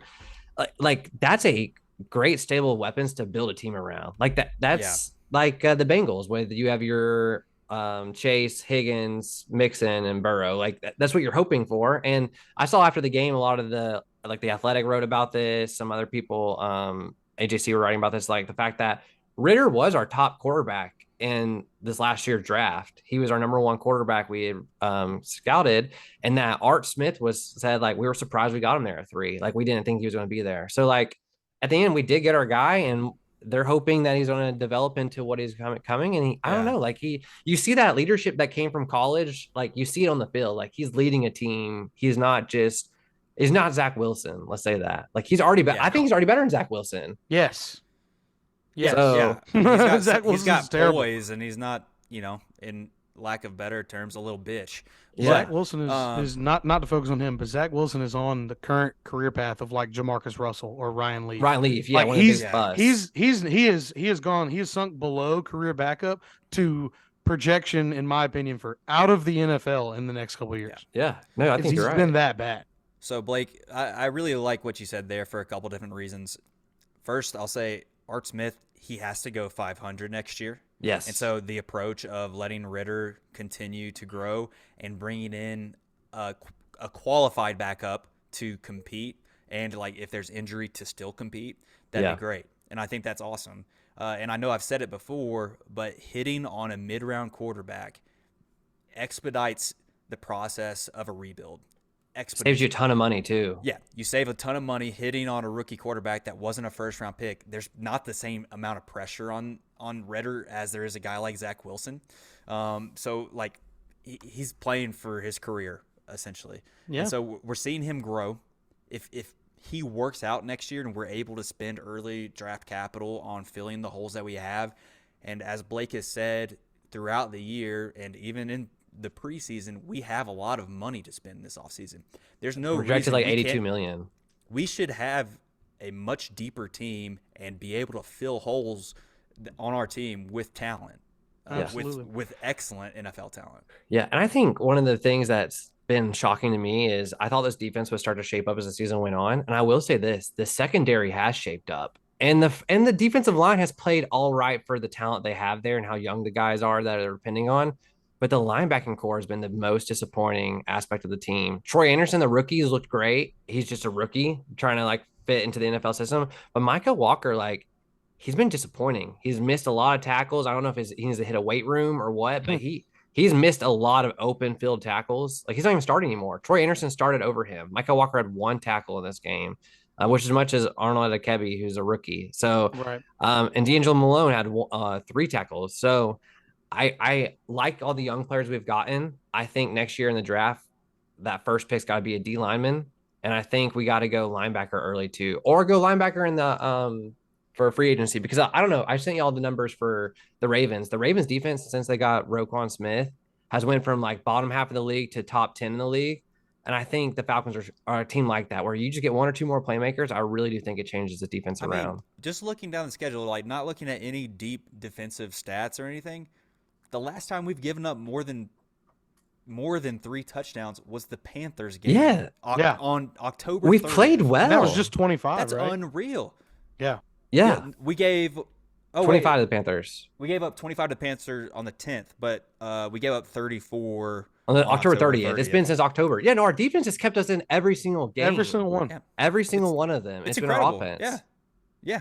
I mean, so we give up a lot of yards, but they have been the notorious for bend not break. So like, I know our defense ranks really low when it comes to like total stats this year, but actually we saw major improvement as the year went on, and all these young guys have really developed. Like, I think there's so much to be optimistic about going into next season. It's just seeing it all come to fruition. Yeah. So hopefully we see the pressure build on Art a little bit, and that we know that we should see a huge step up next year based on the capital that we have and the development we've seen. And if we don't see that, then we need to move on. And if Ritter looks good this next game, and this is like it's our chance to beat Tom Brady. Turns out Tom Brady will be starting. They already said they're going to play most of their starters. The Buccaneers did, even though they clinched playoffs. So like, this could be the Falcons' one chance to beat Tom Brady in his career. Like, this would be a momentous win for Ritter if they come like and they beat the Buccaneers at home. Like, I don't know. It'd be crazy. And what I want to say about this too is that if we don't have to draft a quarterback first round next year, it helps us immensely, because a lot of these teams ahead of us have to draft quarterbacks. So that just means like that maybe Jalen Carter, because of that thing that came out about his attitude, which is such bull crap, falls down to us at 8 or something like that. I don't know. I think we're going to land a top tier prospect because of these quarterbacks going early. Speaking of, did you guys see Jalen Carter wave by?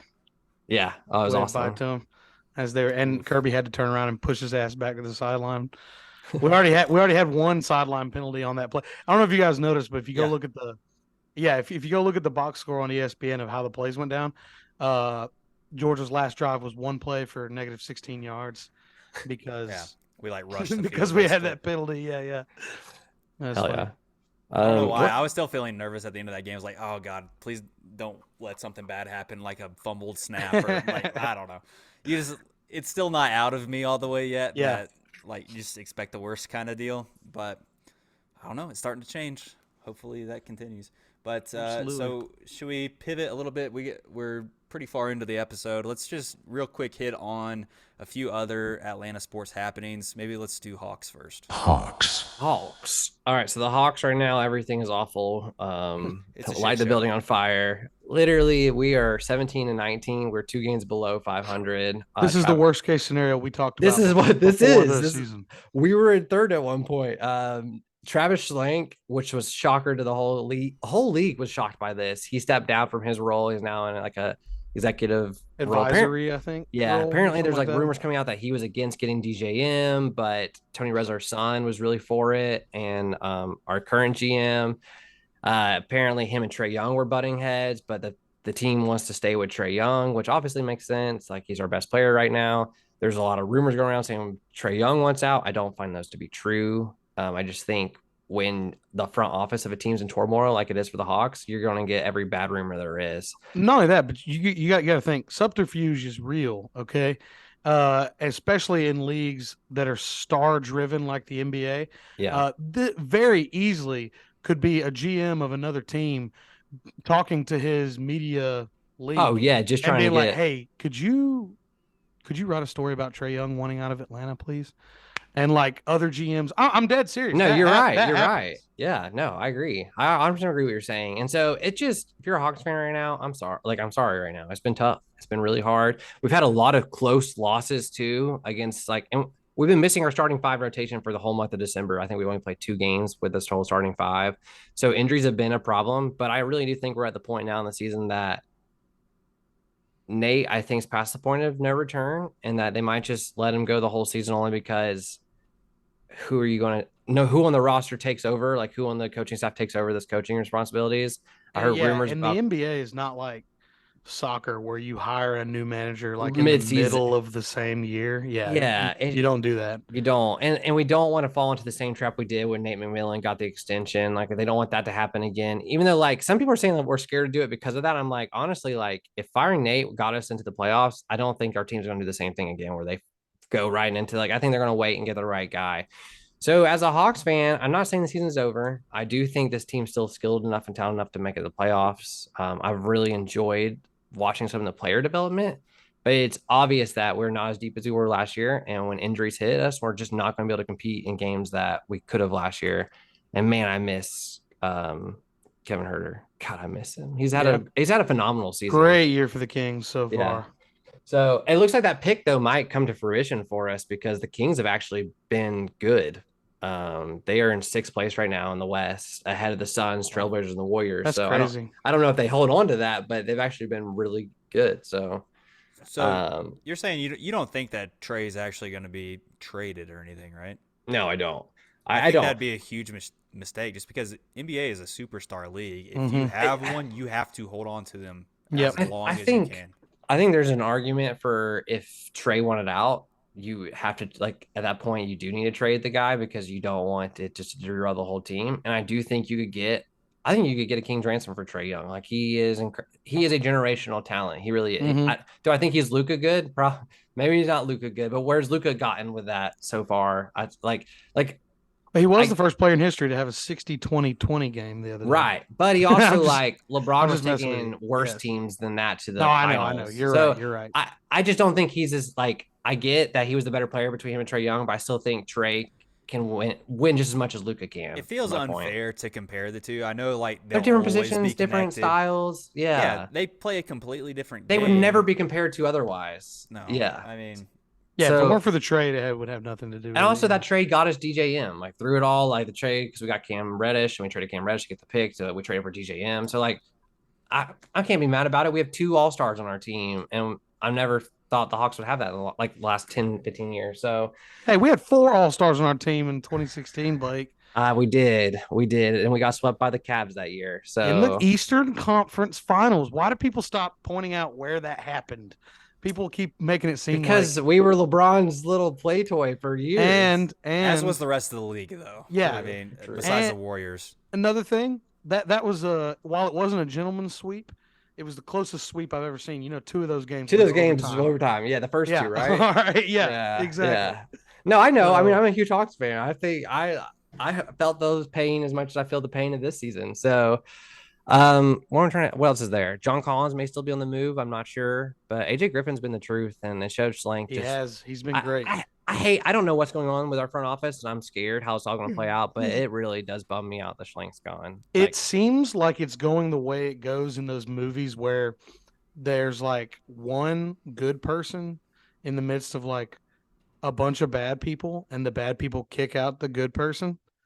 It feels like that's what's happening as far as like Schlink leaving the role. It's like Schlink's like, oh, I know what's going on here, and these buffoons don't, and I'm not gonna be on their sinking ship. We could have a type thing. conversation 2 years from now, noting this conversation, saying like, remember that time we talked about this, and these last 2 years the Hawks have been like under 500, and we've been in the lottery team. Like, that's the thing. There's just so many trajectories from how poorly this has been going that wouldn't surprise me that we get out of this and we're actually just become a. It's the whole bottom-feeder team. nepotism thing that makes me think that. Yeah, Tony Resler's son, Nate Resler, he's has a high position, and apparently there's been a lot of influence he's had. Which, don't get me wrong, like if you're qualified and you know what you're talking about, sure, I'm fine with it. But what is he? Have we yeah, looked right. up That's what his I'm saying. qualifications I beyond don't being a rich guy's son? I don't know his qualifications. It tends to scare me when the son's owner is involved. Like that tends to scare me in these situations. So I'm just saying, Hawks fans, buckle up because I mean, don't get me wrong, there's a lot of good outcomes that could happen, but I also see really bad ones because of all of the turmoil in the front office. Could be a bumpy ride. But that's all I have to say about the Hawks right now. Let's hit these Bravs real quick. Braves. So it's been a little bit quiet since that Sean Murphy trade. Really, the only thing that's taken place, we've had a couple pickups. We re-signed Jackson Stevens, so we expect him to be in the bullpen, long relief role. He was pretty solid for us this year. And the big news is Sean Murphy. We got the deal done, just like we did with Matt Olson last year and a lot of these other young guys. We were able to sign him to a very team-friendly contract because we bought out a couple of years of arbitration. So time value money, folks. All these people are complaining about it. Would you rather have $5 million in, I don't know, 8 years, or would you rather have $1 million today? I'd rather have $1 million today myself. Yeah. So that's what it comes down to. So Sean Murphy got a 6-year, $73 million contract, guaranteed. He's getting an average of $12.1 million per season. And then, of course, he did the Atlanta Braves organization 1% or whatever that we always do. I mean, that's the big news, and it's awesome that we locked him up. We locked up a top 3 catcher in the league through his prime, essentially. Yeah, I saw someone asking AA questions about all of this, and he said it's my job to make sure the Braves are the most competitive they can be every year. And he goes, because it's our job to try to win championship every year, and that's what I'm doing when I make these deals. And like, it's true. Like, he has us set up in a position to where, yeah, maybe we're not the number one team every year because we're not going out and buying all those the biggest superstars. But from top to bottom of the roster, we're probably going to be one of the most deepest rosters every single year. And it reminds me a lot of the Astros, because the Astros are kind of built pretty similarly within their own system. Yeah, I mean, we are set up for a long time. And AA said in one of his interviews, too, is like, that's the decision that GMs all over the league have to make. And there's a risk involved with giving young players these big contracts. Yeah. Because, you can let these arbitration years play out. And we've seen that with like Dansby. And that's one reason he was able to hit free agency, because we didn't give him that long-term extension. Yep. He, honestly didn't earn it as a Brave until this past season. That's the decision other GMs have to make, is they can let those years play out so you get the player for cheap, and then you can go out and sign these other players off free agency at a premium, or you can trust in your young talent, sign them to long deals, and we've done that time and time again. And there's risk involved. Like, we didn't get much Ozzy Albies this year. We haven't gotten. I mean, Soroka doesn't have a long-term deal, but I wouldn't have been surprised if Soroka had been healthy, like after that first ACL or not ACL, Achilles. Yeah. And, like, he may have gotten a long deal too. But we've seen players get hurt, and it can happen. And then we're just sitting on this money. So hopefully it doesn't happen, and we trust in our young players, and they perform to what they're capable of. Yeah. And it doesn't feel like many other teams are going that way, but it seems to be working out for us. And every fan base seems pissed about it every time we sign someone. But it's awesome to see. I'm glad this is the approach that we're taking. Yeah, it's like everything I always want to accomplish when I'm playing my GM. Like, I'm looking for those value deals. I'm looking for those, like, how do I maximize my dollars? How am I getting those micro upgrades? And, like, he's min-maxing his character. It's just, I don't know. I love it. I'm using those video terms for any of my RPG players here. I love that. Yeah, no, I don't know. It's a good time to be a Georgia sports fan in general. Even what the nice part too is we have some teams who are doing exceptionally well right now, so it helps us alleviate the pain. Because there's been many years where everything is hurt, and it's all been bad, and we at least have had like the success of the other teams to help us get through the downfalls. Well, yeah, we're being led right now by the Braves and UGA football. But the Falcons haven't had a winning season in 5 years. It feels like the other teams are a year away or one piece away, and that could be a different head coach for the Hawks. The pieces are there. Falcons, we have holes to fill, but we are at the back end of our rebuild now and ready to compete. So, right. I mean, it's going to be awesome the next couple of years. Hopefully, all these teams are competing and I think playing well. I think too the important part for the Falcons is like the NFC South is going to be such an open division too. With like Tom Brady's probably going to be going, like the Saints are not in a place where they're in cap hell right now, and they're not in a position where they can compete soon. I mean, I think the most positive team besides us are the Panthers right now, and I feel better about our future quarterback situation than theirs, at least at this moment, which that could all shift. But so. Any hoozle. You guys want to talk about anything else? Should we do an office talk segment? Well, off the cuff. One thing I did want to address as far as while we had kind of dipped back talking to UGA there. Well, this Wednesday, UGA men's basketball starts their conference schedule. They start the SEC schedule against Auburn, 4th ranked Auburn. Mike White's had a good first season thus far. Yeah. In the non-conference, we haven't played any big opponents, but we've had some decent wins. Notre Dame by 17 being our best win thus far. We're currently 10-3. And if you had told me before the season that we'd be 10-3 going into SEC play, I would not have believed you. So Alex Oquendo has had a really good year, just like he did he was our lone star last year. He's been really good for us again this year. So if you guys have the time, check them out against Auburn. We're playing at Stegman Coliseum. So any of you folks in Athens, go over there, support your Dawgs.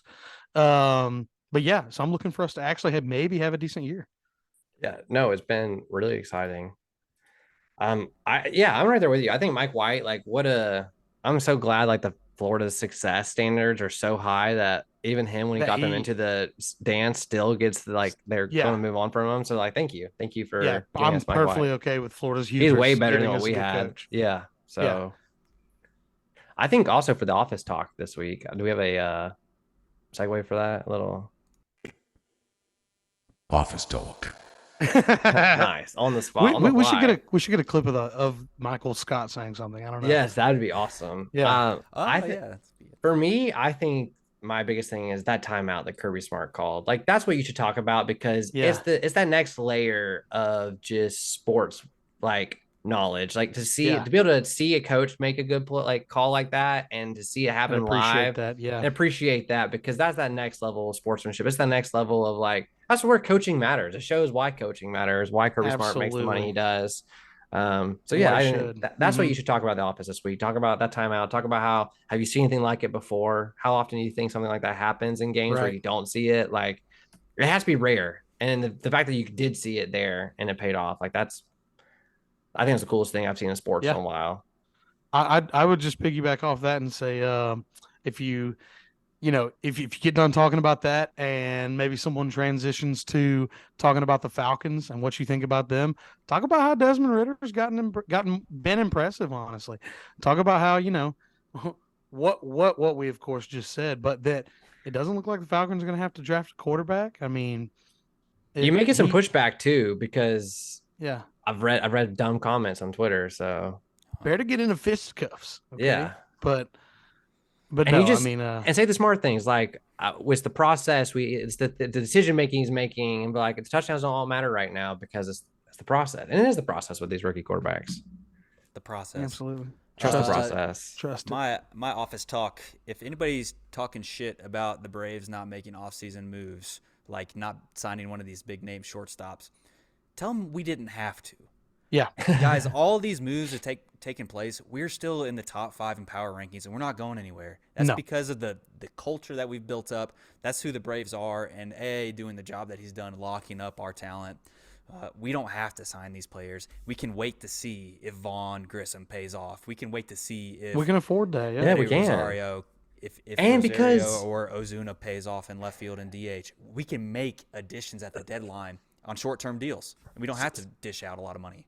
Something else that's like underappreciated about that too is the fact that because we're not in these big betting markets on these big players, we have extra money we probably feel comfortable spending later when you can get these cheaper deals because the market for some of these players aren't as high anymore. And some of these teams aren't doing as well, like the Pirates, when it comes to trade deadline time, maybe sellers, and the Braves may be buyers. And like we're at a point where we feel comfortable making that move because we don't have all these rentals. Whereas, I don't know, the Mets, for example, are paying 50-year-old Verlander. You know what I mean? So like stuff like that, like it gives us some more flexibility. And you'd rather have that flexibility at the deadline too to overcome whatever injuries may come up. And so that was Ronnie a couple years ago. We had to fill some outfield slots, and it was again this year when Duvall went down. So I mean, it just adds a layer of flexibility. So if somebody tells you that the Braves aren't doing enough, tell them to shut the fuck up. And at your office, tell them to shut the punch fuck them in up. the face. Yes, that's office talk right there. You heard it first. Assert yourself. Assert yourself. Exactly. Let them know that you mean business, and you know what? You come in the next day, you get a promotion. Yeah. There you go. You pee on that water fountain because it's yours. That's your territory. Make eye contact when you do it too. Yes. All right, everybody. We've gone a little long today, but we are glad to be back, and we will continue to be back each week. Next week we will be a day late because we want to talk more UGA football. It'll be a long segment, and then we're going into a dark and cold off season. We'll have to fill some airtime with some new segments, maybe. Give us some ideas. But thanks again, everyone, for listening. Thanks to everybody that supports us in this new year, and hopefully we gain a little bit more traction, and we have more of a blessed than cursed 2023. Thanks, everybody. Thanks everybody. Happy New Year. And thanks, Kinsey, for this Ozzy Albies jersey for Christmas. Oh, that is sick. Oh, also, if you're here for this little bonus content, I was showing the boys earlier. I got these red and black flannel Crocs. They have the nice fuzziness in the inside. We're 2-0 in games where I've worn this. UGA and the Falcons are both won, and both by 1 point. So these are lucky Crocs. Those things are party on the inside and party on the outside. That's right. Yeah, and you can only see those Crocs if you join our Patreon. Yeah. So, yes. Yeah. And you won't see me wear them out in public because Jess we don't we do not have a Patreon. We don't have the house with me. She told me she would not leave the house with me if I was wearing these shoes. Which I get it. Like they're a little. I would only leave the house with you. Yeah. If you were Thank you. Thank you. Call or bluff. Yeah. You know what? I will next time. I'll send y'all. Get a pair of matching socks that are the exact same color and flannel print. So it just goes all the way. Where up. it just goes up your leg. Yeah. Y'all are married now. She's locked in. Deal with it. Exactly. Yeah. Deal with it. This is your mistake. Yeah. She goes. Not mine. She said, "What do you want for Christmas?" I heard my father-in-law got me these, and she said, "What do you want for Christmas?" And I said, "Crocs." I said, "You can just pick some. Like I don't care." She said, "No, you should pick." So that's what you get. You let me pick. Hell yeah. You let me pick. This is all I need, babe. This is all I need. All right, everybody enjoy this slapper from Oh No as we review this week. Later. Yeah, you guys not gonna say bye? Stop recording. I'm Irish. We would do Irish goodbyes. Okay. See you next time. Bye bye.